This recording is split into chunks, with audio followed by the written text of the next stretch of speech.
Leilani Armenta caught a lot of strays when she kicked off for Jackson State. She sat down with me to talk about that experience. There was a reason they asked me to do it. I honestly feel like no one's truly seen what I can do. Before breaking the internet as the first woman to ever play for a D1 HBCU, Leilani Armenta has been kicking for almost as long as she could walk. I started soccer when I was 5. So, I mean, this has been a life goal of mine. Her football story started her freshman year of high school with a coach who believed in her. It's like, oh, you're interested in kicking? And I was like, well, I mean, I guess. And he's like, okay, well, we'll see you tomorrow. Her freshman year of college, it was the same story and a different coach. TC Taylor was very, very supportive. Armenta earned Taylor's support. She made 98 out of 105 extra points in her high school career. And yes, she did the other thing too. You did do kickoffs in high school. I did, right? And yeah. Yes, and I had 2 touchbacks in high school. I didn't know what I was doing, yeah. So you can? Yes, I can kick long, yeah. Armenta was a conference first-team kicker her junior season, beating out a player who went on to kick collegiately at the University of Berkeley. But on the soccer field before her senior year, she had an injury that almost derailed her in both her favorite sports. And when I was there at the showcase, I ended up tearing my right ACL.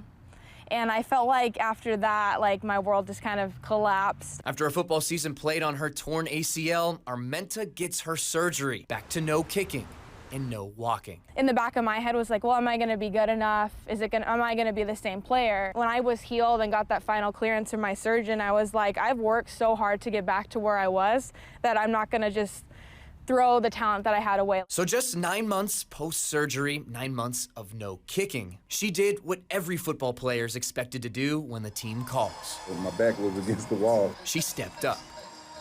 We were trying to pooch it. We were trying to have them fair catch it, or even our team grab it. I don't know if you saw how the ball bounced. We could have, we wanted to recover, but it didn't happen. But I feel like whether it would have been a touchback or not, whether it would have been to the 10-yard line, and what if they would have returned it? Then what would people said? What if we would have recovered it? Like, it's always these what ifs, but I just feel like regardless of the type of kick I did, the media was going to be on me because of being a female and first time at an HBCU. And social media did pile on Armenta, despite her one pooch kick before being pulled for leg soreness being the longest for Jackson State in the game. And I read them. I personally, if they want to go out and do it, they can go do it. I've worked very hard.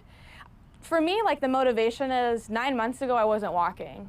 Like, it doesn't really faze me. And if it really was that easy, or if it wasn't a great kick, like, by all means, go and do it. Like, there's a reason that I got called. There's a reason that I'm practicing. With all the hate and all the judgment, Armenta keeps going, keeps rehabbing. And her goal is to return to the football field to show what she can do. Because at the end of the day, the inspiration outweighs the hate. Like, is Leilani here today? And she's like, yeah, she's kicking. And the girl started crying. And I remember I was like, wow, like, this one girl, she was so, like, touched by me. And, like, she wants to kick now. Like, her dad is helping her. And it's just like, I'd rather take all the hate just for one, person to feel like, wow, she really made a difference.